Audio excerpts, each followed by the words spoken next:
Hello commandos, welcome to बायोमेंट्स classes online. और हम लोग बात कर रहे हैं D and F block element के बारे में।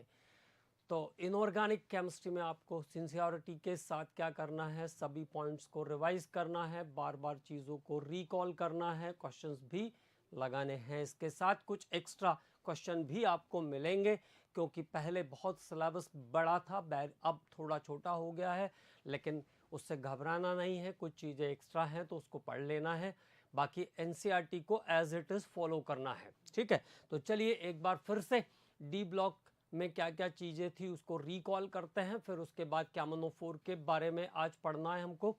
तो डी ब्लॉक में देखिए, स्कैंडियम से शुरू होता है 3D सीरीज, स्कैंडियम से लेकर के कहाँ तक जाता है 30 तक। तो स्कैंडियम 21 से 30, जिंक 30 तक है 3D। इट्रियम से लेकर के कैडमियम, इट्रियम 39 से लेकर के कैडमियम 48 तक जाता है 4D सीरीज। और इसके बाद लैंथेनम से लेकर के मर्क्यूरी तक जाता है 5D सीरीज। और इसमें लैंथेनम के डाउन साइड, लैंथेनम वाले ही ग्रुप के अंदर, मतलब थर्ड ग्रुप में ही 4F ब्लॉक के एलिमेंट हैं। तो लैंथेनम के बाद शुरू होते हैं, उसके बाद फिर से डी ब्लॉक एलिमेंट आ जाते हैं, इसलिए इनको हम इनर ट्रांजिशन एलिमेंट भी कहते हैं। 4F ब्लॉक के मेंबर्स को इनर ट्रांजिशन एलिमेंट भी कहते हैं। उसके बाद 6D सीरीज आया आपका, एक्टिनियम से स्टार्ट हुआ ये, और एक्टिनियम से लेकर के UUB 112 नंबर के एलिमेंट तक गया। मतलब एक्टिनियम 89 से स्टार्ट होकर के 112 तक, तो फिर बीच में 14 एलिमेंट, 14 एलिमेंट आ गए 5F ब्लॉक के। तो बीच में 14 एलिमेंट कहाँ से आए, 5F ब्लॉक से आए। 5F ब्लॉक के 14 एलिमेंट्स यहाँ पर बीच में आ जाएंगे। तो किसके नीचे रहेंगे वो सब, फिर से थर्ड ग्रुप के अंदर प्रेजेंट रहेंगे, एक्टिनियम के नीचे। Again it is called 5F series, है ना। 5F series are inner transition series. उसमें खास बातें इनमें क्या क्या थी तो हम लोगों ने डिस्कस किया था सभी पॉइंट्स के बारे में। जिंक, कैडमियम और मर्क्यूरी, इनके ऑर्बिटल्स कंप्लीटली फिल्ड होते हैं, इसलिए इनको हम ट्रांजिशन एलिमेंट नहीं कहते हैं, क्योंकि ट्रांजिशन एलिमेंट हम उन्हें कहते हैं जो variable oxidation number, variable valence ही शो करते हैं, उन्हें हम कहते हैं ट्रांजिशन एलिमेंट। तो zinc, cadmium, mercury are not included in transition element. और ये सॉफ्ट होते हैं, वॉलाटाइल नेचर के होते हैं, इनको हम डिस्टिलेशन से प्यूरिफाई कर सकते हैं, ये इसकी खास बातें हैं। इसके बाद गोल्ड, सिल्वर और कॉपर, ये कॉइन्स बनाने के लिए यूज होते हैं, इसलिए इनको हम कॉइनेज मेटल भी कहते हैं। सिल्वर में क्या खास बात है, उसकी कंडक्टिविटी सभी मेटल में सबसे ज़्यादा होती है, और गोल्ड के अंदर डक्टिलिटी की पावर सबसे ज़्यादा होती है, फाइन वायर्स बनाए जा सकते हैं गोल्ड के। प्लैटिनम भी बहुत प्रेसियस मेटल है, बहुत कम मात्रा में मिलता है प्लैटिनम। प्लैटिनम और इरिडियम का एलॉय का बना हुआ कंटेनर फ्लोरीन गैस को स्टोरेज के लिए यूज होता है। फ्लोरीन गैस को स्टोर करने के लिए प्लैटिनम और इरिडियम से बने हुए कंटेनर को हम यूज करते हैं। ऑस्मियम का डेंसिटी सबसे ज़्यादा होता है। उसके बाद सेकंड नंबर पर इरिडियम, ऑस्मियम और रूथेनियम सबसे ज़्यादा ऑक्सीडेशन नंबर शो करते हैं, दैट इज +8। और 3D सीरीज की बात करेंगे तो मैग्नीज सबसे ज़्यादा ऑक्सीडेशन नंबर शो करता है, दैट इज +7। ठीक है, इसके बाद टंगस्टन का मेल्टिंग पॉइंट सबसे ज़्यादा होता है। टंगस्टन का मेल्टिंग पॉइंट सभी मेटल्स में सबसे ज़्यादा होता है। इसके बाद टाइटेनियम, जर्कोनियम और हाफनियम को हम वैन आर्किल प्रोसेस से प्यूरिफाई करते हैं, जिसके बारे में हम लोग मेटलर्जी में बात करेंगे, क्या होता है वैन आर्किल, है ना। तो टाइटेनियम, जर्कोनियम और हाफनियम ये 3 मेटल हैं जिनको हम वैन आर्किल प्रोसेस से प्यूरिफाई करते हैं। ठीक, और अल्ट्रा प्योर मेटल्स की कैटेगरी में आते हैं ये। टाइटेनियम के बारे में मैंने आपको बताया था कि इसे हम स्ट्रेटजिक मेटल भी कहते हैं, और टाइटेनियम का यूज़ हेलीकॉप्टर्स की ब्लेड और सभी फास्ट मूविंग वेपन्स बनाने के लिए टाइटेनियम एक सूटेबल मेटल है। ठीक है, इसके बाद एक पॉइंट आया था टेंटालम के अंदर। टेंटालम वो मेटल है जिससे ह्यूमन बोन्स को जोड़ने के लिए, मान लो हड्डी टूट गई कभी तो उसको जोड़ने के लिए टेंटालम यूज करते हैं क्योंकि वो सुटेबल होता है मसल्स के साथ। ठीक है, इसके बाद हम लोगों ने बात किया तो सभी metals variable oxidation number show करते हैं, इनके एटॉमिक साइज में क्या वेरिएशन आता है। तो 3D से अगर हम कंपेयर करना शुरू करें तो स्कैंडियम से मैग्नीज तक एटॉमिक साइज डिक्रीज होता है क्योंकि न्यूक्लियर चार्ज बढ़ता है। आयरन, कोबाल्ट और निकल पर एटॉमिक साइज कांस्टेंट रहता है क्योंकि nuclear charge, effective nuclear charge और शील्डिंग इफेक्ट का मैग्नीट्यूड सेम रहता है। कॉपर से जिंक पर जाने पर साइज बढ़ जाता है क्योंकि स्क्रीनिंग इफेक्ट बढ़ता है। तो 3 डिफरेंट फैक्टर काम कर रहे हैं एक ही ग्रुप के एक ही पीरियड के अंदर। ठीक है, ये ध्यान रखेंगे। और इसी के बेस पे फिर हम लोगों ने बात किया था डेंसिटी के बारे में। तो डेंसिटी जो है 3D की बात अगर करेंगे तो स्कैंडियम से मैग्नीज तक डेंसिटी क्या होती है, बढ़ती है क्योंकि एटॉमिक वॉल्यूम रिड्यूस होता जाता है। आयरन, कोबाल्ट और निकल पर डेंसिटी कांस्टेंट रहेगी।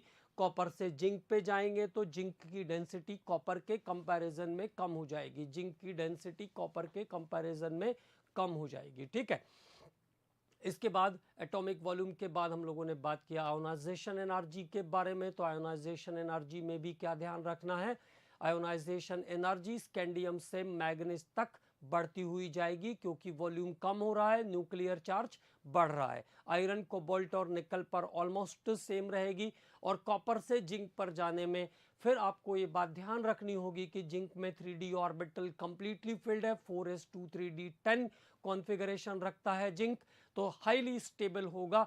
इसलिए जिंक का आयोनाइजेशन एनर्जी कॉपर से ज्यादा होगा because the configuration of copper is 4s1 and 3d10। उसके बाद एक और बात इंपॉर्टेंट जो यहाँ पे मैंने आपको बताया था कि कॉपर प्लस जो है वो डिसप्रपोर्शन में होता है Cu और Cu2 प्लस के साथ। तो Cu2 प्लस ज़्यादा स्टेबल है, देखने पर कॉपर +1 ज़्यादा स्टेबल लगता है, कॉन्फ़िगरेशन से भी ये बात क्लियर होती है, लेकिन जब एक्वस सॉल्यूशन में डालते हैं तो Cu2 प्लस ज़्यादा स्टेबल होता है क्योंकि उसका hydration energy as compare to copper plus ज़्यादा है। तो Cu2 plus is more stable than Cu plus, ये एक इंपॉर्टेंट बात है, इसको ध्यान रखना है। उसके बाद हम लोगों ने डिफरेंट पॉइंट्स पर बात किया। फॉर्मेशन ऑफ कॉम्प्लेक्स, तो smaller size, higher the nuclear charge and there is lots of vacant orbital. ये 3 चीज़ें डी ब्लॉक के मेटल या ट्रांजिशनल मेटल को कॉम्प्लेक्स फॉर्मेशन की टेंडेंसी देती है। उसके बाद हमने बात किया कलर के फॉर्मेशन के बारे में। तो डी ऑर्बिटल जो होते हैं इनिशियली कलर में, देखिए क्या क्या चीज़ें ध्यान रखनी है। ऑल डाईमैग्नेटिक्स आर कलरलेस, मतलब जिसमें कोई अनपेयर्ड इलेक्ट्रॉन नहीं है वो कलरलेस होगा। All paramagnetic show the colour, जितने पैरामैग्नेटिक स्पीसीज हैं वो सब कलर शो करेंगे। इट मीन्स जिसमें अनपेयर्ड इलेक्ट्रॉन रहेगा वो सब कलर शो करने वाले हैं डी ब्लॉक एलिमेंट के अंदर। ठीक है, और कलर के बारे में मैंने आपको जो इसका इंपॉर्टेंट पॉइंट था वो ये था कि जब लीगेंड ट्रांजिशनल मेटल के साथ एसोसिएट होते हैं तो जो डी ऑर्बिटल थे जिसकी डीजनरेसी है, मतलब इनिशियली हम ऐसा कहते हैं कि इनकी एनर्जी कैसी है, सेम है, वो डीजनरेसी ब्रेक हो जाती है। डीजनरेसी ब्रेक होने के कारण अपने ओरिएंटेशन के बेस पर ये 2 टाइप में स्प्लिट हो जाएंगे, that is pronounced as T2G and EG, जिसको हम T2G और EG कहते हैं। ठीक है, मतलब 3 डी ऑर्बिटल एक हिस्से में और 2 डी ऑर्बिटल एक हिस्से में स्प्लिट हो जाएंगे। और यहाँ पर भी एनर्जी का जो वेरिएशन होता है वो बहुत कम होता है, इसलिए आसानी से एक इलेक्ट्रॉन एक डी ऑर्बिटल से दूसरे डी ऑर्बिटल, मतलब लोअर एनर्जी डी ऑर्बिटल से हायर एनर्जी डी ऑर्बिटल में जाता आता रहता है। और इस ट्रांजिशन के प्रोसेस में जितना लाइट वो विजिबल रेंज में एब्जॉर्ब करेगा उसके बाद जो लाइट वो एमिट करेगा उसके बेस पर कलर का ओरिजिन होगा। ट्रांजिशनल मेटल में हमें केवल एक बात ध्यान रखना है, this is due to d electron transition, ये डी इलेक्ट्रॉन ट्रांजिशन के कारण होता है। उसके बाद मैंने आपको बताया था कि जो वॉयलेट एब्जॉर्ब करेगा वो येलो दिखेगा, जो येलो एब्जॉर्ब करेगा वो वॉयलेट दिखेगा, जो ऑरेंज एब्जॉर्ब करेगा वो ब्लू दिखेगा, जो ब्लू एब्जॉर्ब करेगा वो ऑरेंज दिखेगा, और green to red and red to green colour का ओरिजिन होगा कॉम्प्लेक्सेस के अंदर। तो ये कुछ कॉमन पॉइंट है, लेकिन कलर बहुत इंपॉर्टेंट है तो इस पे आपको ध्यान रखना है। और कुछ स्पीसीज के कलर भी स्पेशली हमने लिखे थे, हालांकि वो याद करना इतना आसान नहीं रहता है, बट कोशिश करेंगे तो हो जाएगा। ठीक है, उसके बाद हमने बात किया एलॉय फॉर्मेशन के बारे में। तो what is the reason of alloy formation? The almost same atomic size, almost same atomic size के कारण जो डी ब्लॉक के एलिमेंट हैं, जब उनको हम मोल्टन स्टेट में एक दूसरे के साथ मिक्स करते हैं तो one atom is replace another atom, एक मेटल एटम दूसरे मेटल एटम को रिप्लेस कर देता है, and which gives finally homogeneous composition, जिससे सॉलिड होमोजेनियस सॉल्यूशन बन जाता है, जिसको हम एलॉय कहते हैं। तो the logic is almost same atomic size. उसके बाद हमने बात किया फॉर्मेशन ऑफ इंटरस्टिशियल्स। तो इंटरस्टिशियल में क्या ध्यान रखना है?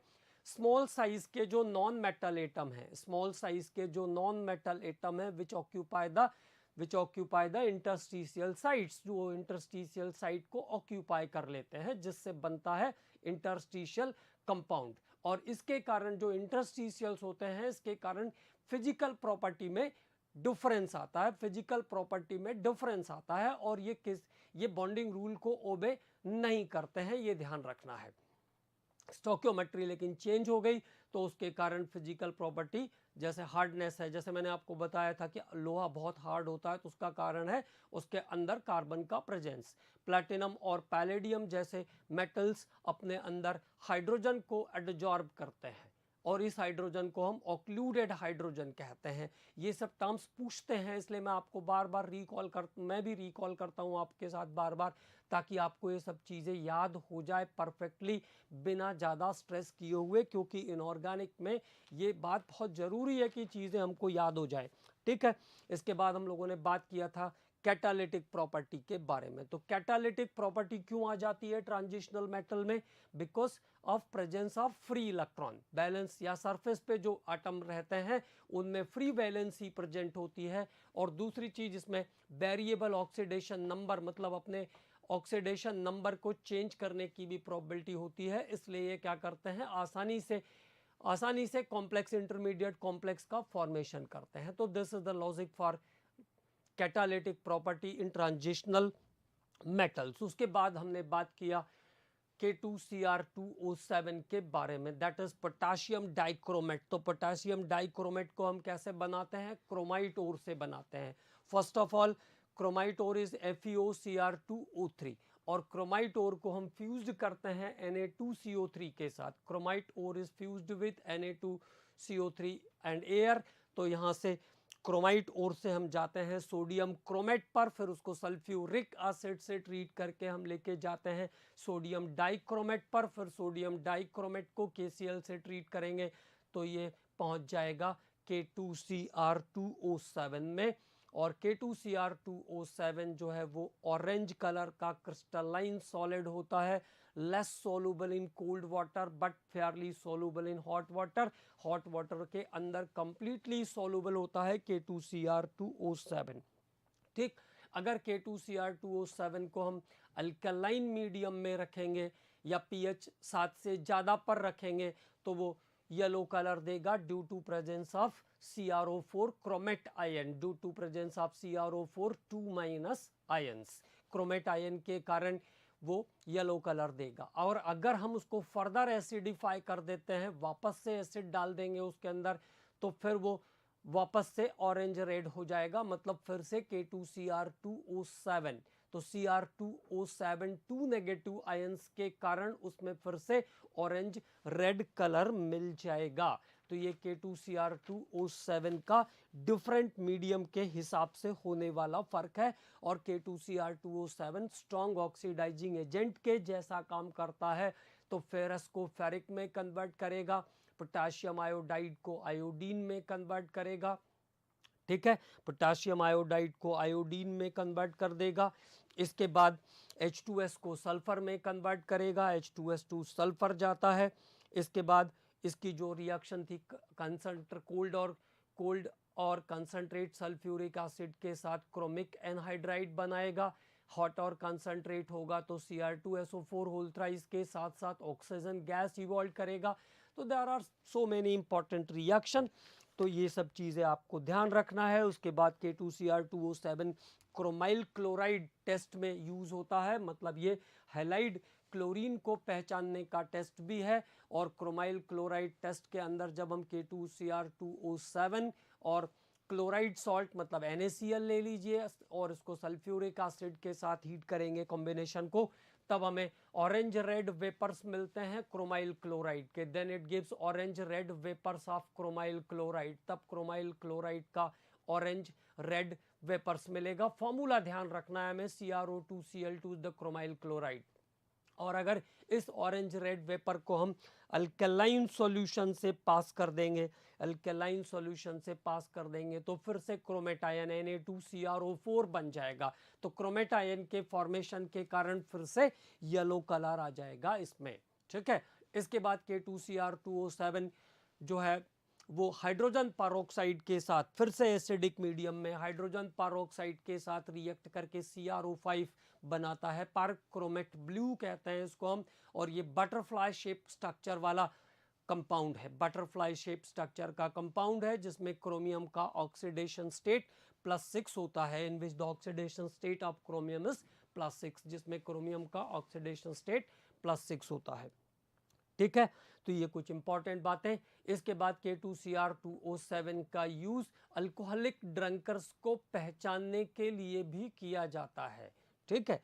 इसके बाद अब हम लोग बात करेंगे कैमनोफोर के बारे में। तो पोटाशियम पर मैंगनेट, कैमनोफोर इज द पोटाशियम पर मैंगनेट। तो अब बात करते हैं हम लोग कैमनोफोर के बारे में। कैमनोफोर में क्या क्या इंपॉर्टेंट बातें हैं उससे रिलेटेड टॉपिक्स पर बात करते हैं। आज मैंने आपका डी ब्लॉक जहाँ तक मैंने फिनिश किया था वहाँ तक एक बार आपके लिए रिवाइज कर दिया। अब बात करते हैं कैमनोफोर के बारे में। तो कैमनोफोर को निकालने के लिए जो और हम यूज करते हैं वो है पाइरोलुसाइट। पाइरोलुसाइट, पाइरोलुसाइट फॉर्मूला होता है पाइरोलुसाइट का MnO2। तो MnO2 मैंगनीज डाइऑक्साइड, लेकिन ये और है इसलिए इसका नाम पाइरोलुसाइट है। तो पाइरोलुसाइट यूज करते हैं कैमनोफोर को रिकवर करने के लिए। एक अगला मिनरल जो है ब्रायोनोसाइट, ब्रायोनाइट, BRAUNITE,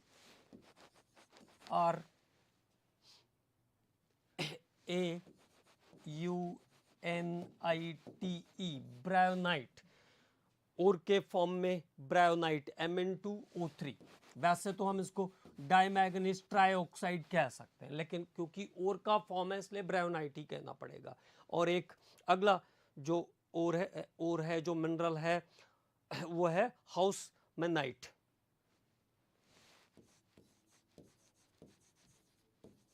हाउसमैनाइट, इसका यूज भी हम करते हैं कैमनोफोर को निकालने के लिए। फॉर्मूला है Mn3O4, ट्राइमैग्नीज टेट्रोक्साइड। तो ये 3 कॉमन ओर्स हैं जहां से हम कैमनोफोर को निकालेंगे, कैमनोफोर को रिकवर करते हैं। और सबसे कॉमन है पाइरोलुसाइट। थोड़ी सी और बात कर लेते हैं फिर कैमनोफोर के प्रिपरेशन पर बात करते हैं। थोड़ा सा इसके ऑक्साइड्स के बारे में बात करते हैं। तो देखो इसमें से MnO और Mn2O3, MnO और Mn2O3, MnO और Mn2O3, ये दोनों जो कंपाउंड हैं ये बेसिक नेचर वाले हैं, बेसिक नेचर के होते हैं। MnO और Mn2O3 बेसिक नेचर वाले कंपाउंड हैं, ठीक है। इसके बाद MnO2, MnO2 मैंगनीज डाइऑक्साइड, जिसको हमने पाइरोलुसाइड भी कहा, ये एम्फोटेरिक नेचर का होता है, एम्फोटेरिक नेचर का कंपाउंड है। और इसके बाद MnO3 और Mn2O7, MnO3 और Mn2O7, ये दोनों कंपाउंड जो है वो एसिडिक नेचर के हैं। तो इसके ऑक्साइड्स जो है वो एसिडिक भी हैं, बेसिक भी हैं और एम्फोटेरिक भी हैं, ये बात ध्यान रखना है। It's oxides are acidic, basic and also amphoteric. इसके ऑक्साइड्स एसिडिक, बेसिक और एम्फोटेरिक तीनों नेचर रखते हैं। ये इंपॉर्टेंट बात हुई, ठीक है। अब बात करते हैं आगे के पॉइंट पर। तो how to KMnO4 is prepared. तो preparation of KMnO4, preparation of KMnO4, preparation of KMnO4 potassium permanganate को हम कैसे बनाते हैं। तो इसका preparation from pyrolusite, from pyrolusite, pyrolusite. Pyrolusite का फॉर्मूला क्या है, MnO2 is the formula of pyrolusite. Pyrolusite का फॉर्मूला क्या है, MnO2 इज कॉल्ड पायरोलुसाइट, ठीक है। जैसे हमने K2Cr2O7 को कहाँ से प्रिपेयर किया था, क्रोमाइट ओर से प्रिपेयर किया था। क्रोमाइट को सोडियम कार्बोनेट के साथ, एयर के साथ, सोडियम कार्बोनेट और एयर के साथ रिएक्ट करके पहले हमने चेंज किया Na2CrO4 में, फिर H2SO4 डाल के Na2Cr2O7 में, फिर KCl डालकर K2Cr2O7 में कन्वर्ट किया। एज सेम एज पायरोलुसाइट ओर को पहले हम KOH से ट्रीट करते हैं और पोटाशियम मैग्नेट में कन्वर्ट करते हैं। तो पहला स्टेप है पायरोलुसाइट ओर। पायरोलुसाइट ओर से हम पहला स्टेप क्या करेंगे, conversion of pyrolusite, conversion of pyrolusite into potassium magnet, into potassium magnet, potassium magnet में कन्वर्ट करेंगे इसको, पोटाशियम मैग्नेट मतलब K2MnO4। तो देखो कैसे जाते हैं, MnO2 plus KOH, MnO2 plus potassium hydroxide के साथ ट्रीट करेंगे विथ ऑक्सीजन और यहाँ से लेके जाएंगे 2K2MnO4, 2K2MnO4 पोटासियम मैग्नेट के अंदर 2K2MnO4, 2K2MnO4 तो पोटाशियम मैग्नेट और वाटर। अब फिर पोटाशियम मैग्नेट को कन्वर्ट करेंगे तो K2MnO4, K2MnO4 को ट्रीट कर देंगे पोटाशियम क्लोराइड के साथ, पोटाशियम क्लोराइड के साथ ट्रीट करेंगे तो ये कन्वर्ट हो जाएगा KMnO4 के अंदर। पोटाशियम मैग्नेट से पोटाशियम पर मैग्नेट बन जाएगा, पोटाशियम मैग्नेट से पोटाशियम पर मैग्नेट बन जाएगा। पोटाशियम क्लोराइड और बाहर भी पोटाशियम क्लोराइड, तो फिर फर्क क्या पड़ा, पोटाशियम मैग्नेट, पोटाशियम मैग्नेट। यहाँ पे देखते हैं क्या सिचुएशन है। पोटाशियम मैग्नेट का फॉर्मेशन, KMnO4 का फॉर्मेशन। तो हाउ टू प्रिपेयर KMnO4, इसको थोड़ा सा चेक करते हैं। KMnO4 का फॉर्मेशन, तो KCl टू KCl ट्रीटमेंट,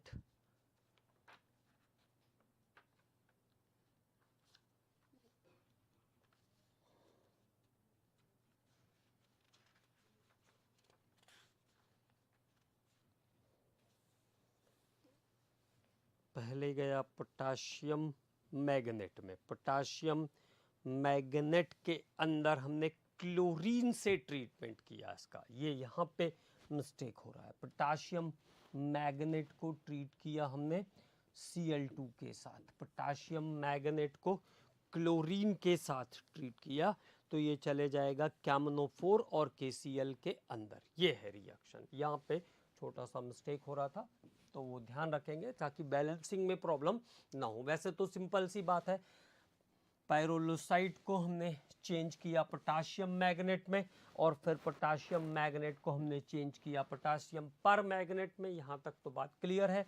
अब बात करते हैं इसके अगले हिस्से पर। तो अगले हिस्से में क्या क्या चीज़ें आएगी उस पर बात कर लेते हैं।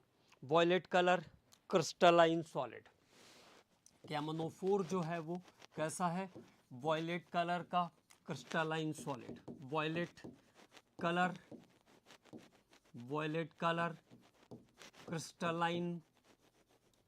क्रिस्टलाइन सॉलिड, वॉयलेट कलर का क्रिस्टलाइन सॉलिड है, violet colour crystalline solid, violet colour का क्रिस्टलाइन सॉलिड है। soluble in water, soluble in water, water soluble होता है, soluble in water, soluble in water, और ये water के अंदर soluble होगा, soluble in water, और पानी में डालने पर पर्पल कलर शो करेगा। soluble in water and its aqueous solution, its aqueous solution is purple, its aqueous solution, its aqueous solution is purple. इसका जो एक्वा सॉल्यूशन होगा वो पर्पल कलर का होगा। ठीक है, अब बात करते हैं इसके आगे के केमिकल प्रॉपर्टीज पर। तो एक्वा सॉल्यूशन इसका कैसा होगा, पर्पल कलर का होगा, ये ध्यान रखना है। Effect of heat, effect of heat, effect of heat, heating effect क्या होगा कैमनोफोर पर, तो पोटासियम पर मैग्नेट से पोटासियम मैग्नेट में ब्रेक हो जाता है, पोटासियम पर मैग्नेट से पोटासियम मैग्नेट में ब्रेक हो जाएगा ये। ठीक है, तो 2 कैमनोफोर अगर इसको हम हीट करेंगे तो K2MnO4 में चेंज हो जाएगा। आपको बैलेंसिंग की कोई ज़रूरत नहीं है, जिनको बोर्ड एग्जाम्स नहीं देना है, बार बार मैं ये बात कहता हूँ, उनको बैलेंसिंग की कोई ज़रूरत नहीं है, सीधे सीधा आंसर ध्यान रखना है। तो K2MnO4 में कन्वर्ट हो जाएगा, K2MnO4 के साथ MnO2 प्लस ऑक्सीजन गैस भी प्रोड्यूस करेगा। ठीक है, तो अगर हीट करेंगे कैमनोफोर को तो K2MnO4 में कन्वर्ट हो जाएगा, पोटासियम पर मैग्नेट से पोटासियम मैग्नेट में चेंज हो जाएगा, ये बात ध्यान रखना है। आगे की रिएक्शन पर बात करते हैं। अब बात करेंगे इसके आगे के रिएक्शन पर, जहां से हम लोग इक्वलेंट के बारे में भी इसके बात कर पाएंगे। हालांकि इक्वलेंट वेट निकालना मैंने आपको बेसिक कॉन्सेप्ट वाले हिस्से में सिखाया था, लेकिन एक बार यहाँ पे कैमनोफोर के इक्वलेंट वेट पर भी हम डिफरेंट मीडियम में बात कर लेंगे। तो व्हेन हीटेड विथ एल्कली, तो पहला reaction in strong alkaline, reaction in strong alkaline medium, प्रबल क्षारीय माध्यम में कैसे रिएक्ट करता है इन स्ट्रॉन्ग अल्कलाइन मीडियम। तो देखो कैमनोफोर को हम क्या कर रहे हैं, एल्कली के साथ ट्रीट कर रहे हैं, कैमनोफोर विथ KOH, कैमनोफोर विथ KOH। तो कैमनोफोर को अगर आप स्ट्रॉन्ग अल्कलाइन मीडियम में रखोगे तो ये K2MnO4 बनाएगा। पोटासियम पर मैग्नेट ने क्या बनाया, पोटासियम मैग्नेट बनाया, potassium magnet plus water plus what, nascent oxygen, एक नेसेंट ऑक्सीजन भी निकाल रहा है, 1 नेसेंट ऑक्सीजन। सो अगर कभी हमसे कहते हैं कि कैमनोफोर का equivalent weight strong alkaline medium में कितना होगा, what is the equivalent weight of कैमनोफोर in the strong alkaline medium, तो पहला काम ये करते हैं, ऑक्सीडेशन नंबर चेक करते हैं Mn का। तो 1 plus x minus 8 equal to 0, तो x इक्वल टू यहाँ पे कितना ऑक्सीडेशन नंबर है Mn का, +7। अब यहाँ पे इसका ऑक्सीडेशन नंबर चेक करो, तो 2 plus x minus 8 equal to 0, तो x इक्वल टू कितना आ गया, +6 आ गया। तो चेंज कितना हुआ ऑक्सीडेशन नंबर का, 1 से चेंज हुआ। ठीक है, और एक नासेंट ऑक्सीजन भी निकाल रहा है, यहां से भी देख सकते थे हम। तो इक्विवेलेंट वेट ऑफ कैमनोफोर, इक्विवेलेंट वेट ऑफ कैमनोफोर in strong alkaline medium, in strong alkaline medium, strong alkaline medium में कैमनोफोर का इक्विवेलेंट वेट ऑफ कैमनोफोर in strong alkaline medium, molecular weight कितना होता, 158 डिवाइडेड बाय 1। अब आप यहाँ पे ऑक्सीडेशन नंबर का चेंज भी देख सकते हो और वो फॉर्मूला भी यूज कर सकते हैं, the molecular weight divided by number of oxygen atom change, number of atomic oxygen release, number of chlorine atom release, number of hydrogen atom gain or loss, ये सब चीजें होते हैं ऑक्सीडेशन नंबर को देखने के लिए, है ना। तो क्या हो जाएगा 158/1, तो आंसर भी कितना आ जाएगा 158 आ जाएगा। तो इस तरीके से इस बात को हम जस्टिफाई कर सकते हैं कि स्ट्रॉन्ग अल्कालाइन मीडियम में कैमनोफोर का इक्विवेलेंट वेट उसके मॉलिक्यूलर वेट के बराबर ही रहेगा। It's molecular weight is 158, its equivalent weight is also 158 in alkaline medium.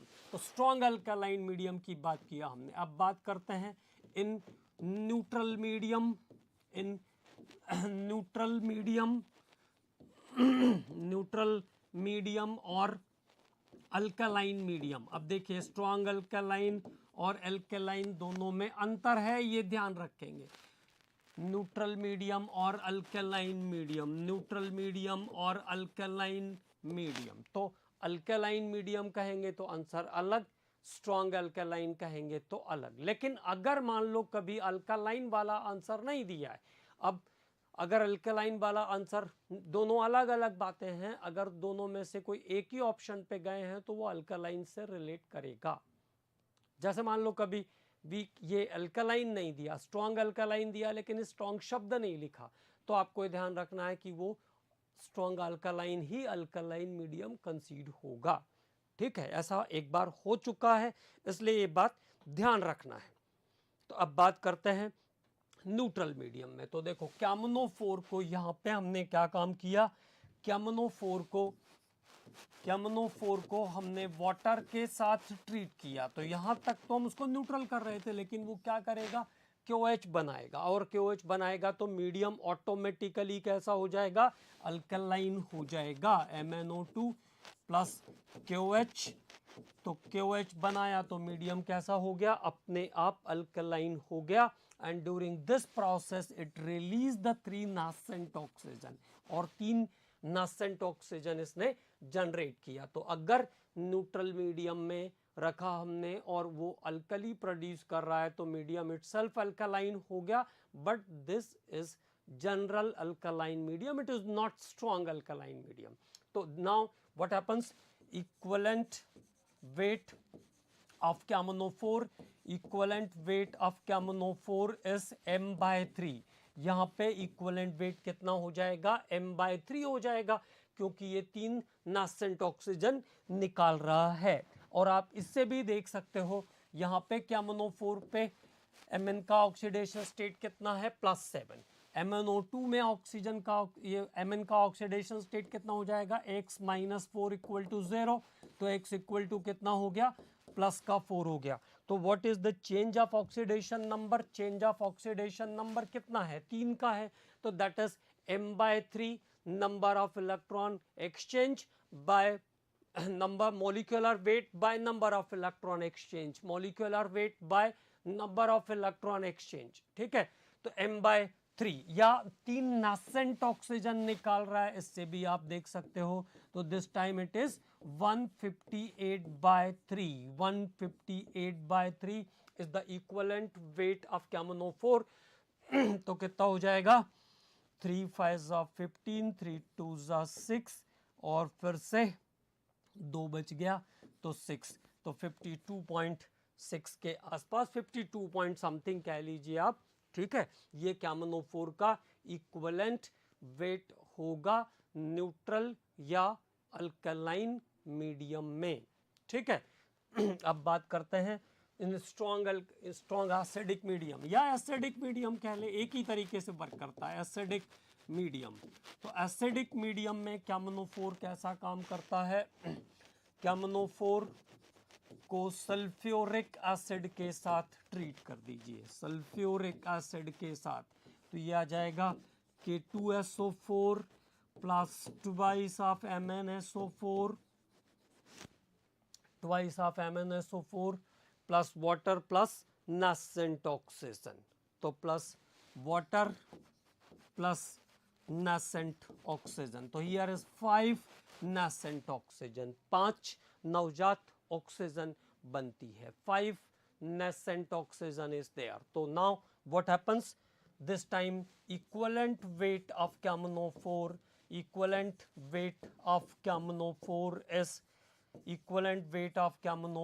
is m/5. It means molecular weight by 5. तो 158/5. तो कभी भी एसिडिक मीडियम का जो वॉल्यूमेट्रिक एनालिसिस होगा वहां पे KMNO4 का इक्विवेलेंट वेट कितना आ जाएगा 31.6, दैट इज 31.6। तो इन तीनों रिएक्शन से आप KMNO4 के इक्विवेलेंट वेट को अलग अलग मीडियम में जस्टिफाई कर सकते हैं। स्ट्रॉन्ग अल्कलाइन में it is equal to molecular weight, in alkaline और neutral it is m/3, in strong in acidic medium it is m/5। ठीक है, तो KMNO4 के जब हम क्वेश्चंस भी करते हैं, जब नॉर्मलिटी और मोलारिटी को भी कंपेयर करना होता है, तो ये बात हमको ध्यान रखनी पड़ेगी कि वो क्वेश्चन किस मीडियम में है। ठीक है, और यहां से वो जस्टिफाई हो जाएगा। इसके बाद अब KMNO4 स्ट्रॉन्ग ऑक्सीडाइजिंग एजेंट के जैसा काम करता है जैसा K2Cr2O7 काम करता है।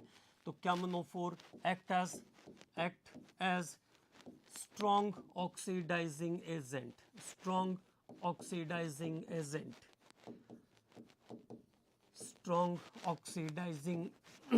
एजेंट के जैसा काम करेगा KMNO4। मतलब जैसे रिएक्शन हमने K2Cr2O7 के जस्टिफाई किए थे वैसे के वैसे KMNO4 के भी होंगे रिएक्शन। ठीक है, तो स्ट्रॉन्ग ऑक्सीडाइजिंग एजेंट के जैसा काम करता है। तो फेरस सल्फेट के साथ अगर रिएक्शन करेंगे तो क्या बन जाएगा, फेरिक सल्फेट बन जाएगा Fe2SO4 होल थ्राइस। केवल इतनी बात याद रखना है कि कभी भी फेरस सल्फेट का कोई रिएक्शन है KMNO4 के साथ तो फेरस सल्फेट फेरिक सल्फेट में कन्वर्ट हो जाएगा। मतलब आयरन 2+ से आयरन 3+ में कन्वर्ट हो गया, आयरन 2+ से आयरन 3+ में कन्वर्ट हो जाएगा। देखो रिएक्शन कैसी है, KMNO4 plus FeSO4 ferrous sulphate, KMNO4 plus ferrous sulphate इन एसिडिक मीडियम। अब चूंकि ये रिएक्शन बहुत लंबे रहते हैं इसलिए ये ध्यान रखना है कि हमको मेनली प्रोडक्ट पे कंसंट्रेट करना है, उसको याद करना आसान रहता है। तो 2MnSO4 plus 5 Fe2SO4 whole thrice, ferrous sulphate to ferric sulphate में कन्वर्जन हुआ, K2SO4 प्लस 8 वाटर। तो अब इस पूरे रिएक्शन को याद करने से बढ़िया काम है कि हम याद कर लेंगे कि फेरस सल्फेट में KMNO4 एसिडिफाइड डालेंगे तो वो फेरिक सल्फेट में कन्वर्ट हो जाएगा। तो this is converted into ferrous sulphate to ferric sulphate. ठीक है, ferrous sulphate to ferric sulphate. और अगर आयोनाइज्ड फॉर्म में लिखेंगे तो MnO4 माइनस, जहां पे Mn का ऑक्सीडेशन नंबर कितना है +7 है, 10 Fe2+। अब बैलेंसिंग आपको आती है तो कोई दिक्कत नहीं है, 16H+ आयन, और ये इसको कन्वर्ट कर देगा 2MnO2 plus 10 Fe3+ ion, 10 Fe3+ ion, 2Mn2+ ion कहेंगे हम यहाँ पे, 2Mn2+ आयन आयंस के फॉर्म में लिख रहे हैं। तो यहाँ हो जाएगा 2Mn2+ ion plus 10 Fe3+ ion plus 8 H2O। आसानी से आप बैलेंस कर पाओगे इसको। ठीक है, तो देखो कैसे, जैसे MnO4 था यहाँ पे कितने पे है, +7 पे है, +7 से +2 पे जा रहा है तो कितने इलेक्ट्रॉन एक्सचेंज करेगा, 5 इलेक्ट्रॉन एक्सचेंज करेगा। ठीक है, 2Mn2+ पे है तो 5 इलेक्ट्रॉन एक्सचेंज करेगा। आयरन 3+ से आयरन 2+ से आयरन 3+ पे जाएगा तो 1 इलेक्ट्रॉन एक्सचेंज करेगा। तो क्या करेंगे, 5 से मल्टीप्लाई कर देंगे, फिर ऑक्सीजन और वाटर को बैलेंस करने के लिए 16H+ ले लेंगे, उधर 8 वाटर डाल देंगे। ठीक, आराम से बैलेंस हो जाएगी रिएक्शन। तो फेरस टू फेरिक, उसके बाद पोटाशियम आयोडाइड को कन्वर्ट करेगा I2 में। तो I2 मतलब आयोडीन का चार्ज 0, यहाँ पे आयोडीन का चार्ज -1। तो -1 से 0 it means increase in oxidation number, और ऑक्सीडेशन नंबर अगर बढ़ गया तो ये ऑक्सीडेशन है, ये बात क्लियर है। तो देखो अब रिएक्शन देखते हैं। 2-KMnO4 रिएक्शन में सब कुछ नोट करना पड़ेगा। 2-KMnO4 plus H2SO4 sulphuric acid plus potassium iodide, potassium iodide, ठीक है। और प्रोडक्ट के अंदर आता है K2SO4 potassium sulphate, K2SO4 plus 2MnSO4 MnSO4 और आयोडीन 10Ki आया था यहाँ पे। बैलेंसिंग में यहाँ पे ज़रूरत पड़ेगी हमें 10Ki की, तो 10Ki है तो 5I2 आ जाएगा। 5I2 plus 8 water. कुल ओवरऑल जो हमें ध्यान रखना है वो ये ध्यान रखना है Ki से ट्रीट करेंगे तो I2 is the product, Ki से ट्रीट करेंगे तो I2 इसका प्रोडक्ट आएगा। कुल इतनी बात ध्यान रखना है। अगला H2S2 सल्फर, H2S को कहाँ पे लेके जाएगा? सल्फर में 2- और 0, तो increase in oxidation number. H2S2 sulphur 2-KMnO4 5H2SO4 और H2S 3 ऑफ हाइड्रोजन सल्फाइड। अच्छा, अपोजिट हो गया है, ये ऐसा रहेगा।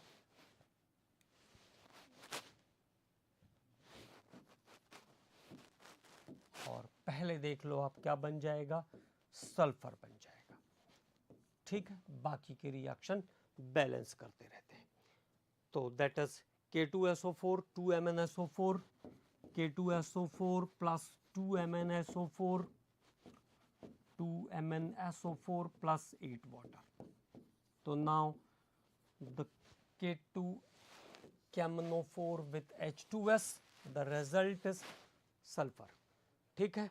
तो सल्फर के अंदर ऑक्सीडाइज करेगा H2S को। इसके बाद sulphur dioxide to H2SO4, sulphur dioxide को लेके जाएगा H2SO4 के अंदर। Sulphur dioxide to H2SO4,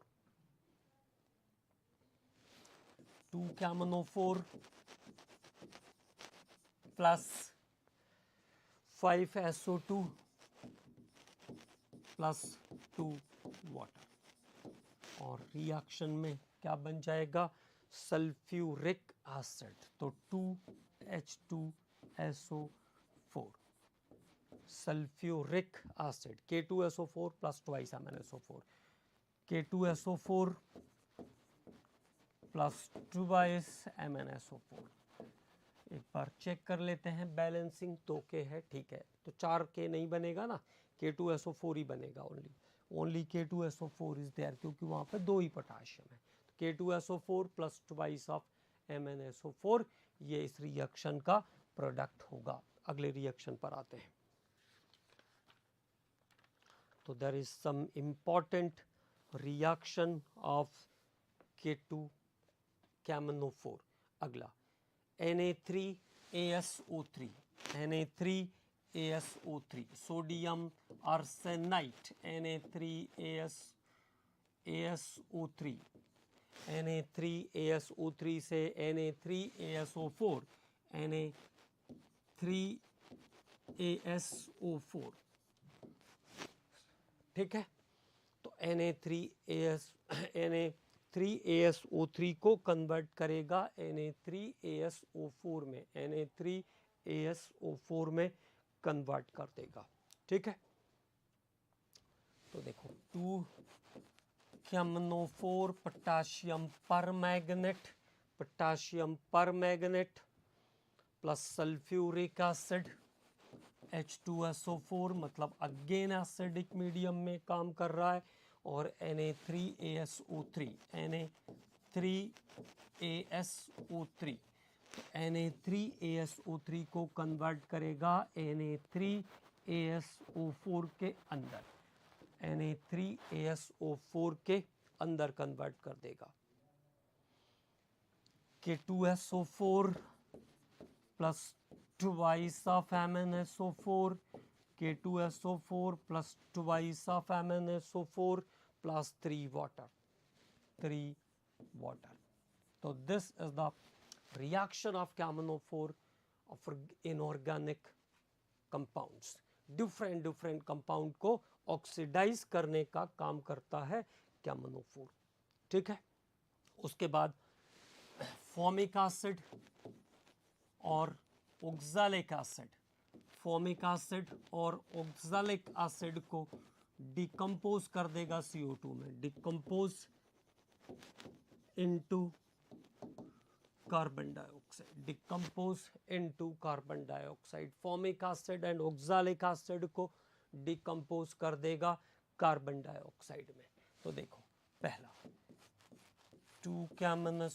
2KMnO4 plus 3H2SO4 acidic medium, again 5 molecules of formic acid. तो ये सब रिएक्शन हम लोग कर चुके हैं, ऑर्गेनिक वाले तो कोई दिक्कत ही नहीं है। तो 5 ऑफ CO2, 8 ऑफ वाटर, दो प्रोडक्ट। इसके बाद K2SO4 plus twice of MnSO4, तो MnSO4 ओके। तो फॉर्मिक एसिड को डिकम्पोज कर देगा कार्बन डाइऑक्साइड के अंदर, as same as oxalic acid को भी डिकम्पोज कर देगा, ऑक्सैलिक एसिड को भी डिकम्पोज कर देगा कार्बन डाइऑक्साइड के अंदर। तो KMnO4 प्लस ऑक्सैलिक एसिड,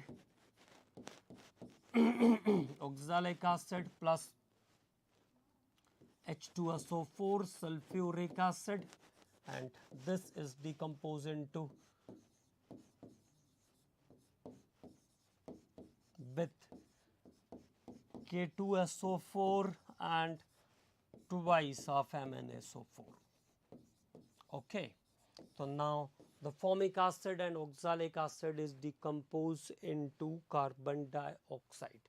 उसके बाद KMnO4 का यूज हम एज अ बेयर्स रिएजेंट भी करते हैं। 1% alkaline solution of KMnO4, 1% alkaline solution of KMnO4 is used as Bayer's reagent. 1% alkaline solution of KMnO4 act as a Bayer's reagent. तो जब Bayer's reagent को हम इन से ट्रीट करते हैं तो डायओल्स बनता है, इन्स पे ट्रीट करते हैं तो डायओल बनता है। In this process the colour of KMnO4 is discharge, और इस प्रोसेस के अंदर KMnO4 का कलर डिस्चार्ज हो जाता है and it is use for the identification of unsaturation, जो कि अनसैचुरेटेड बिहेवियर को आइडेंटिफाई करने के लिए यूज होता है।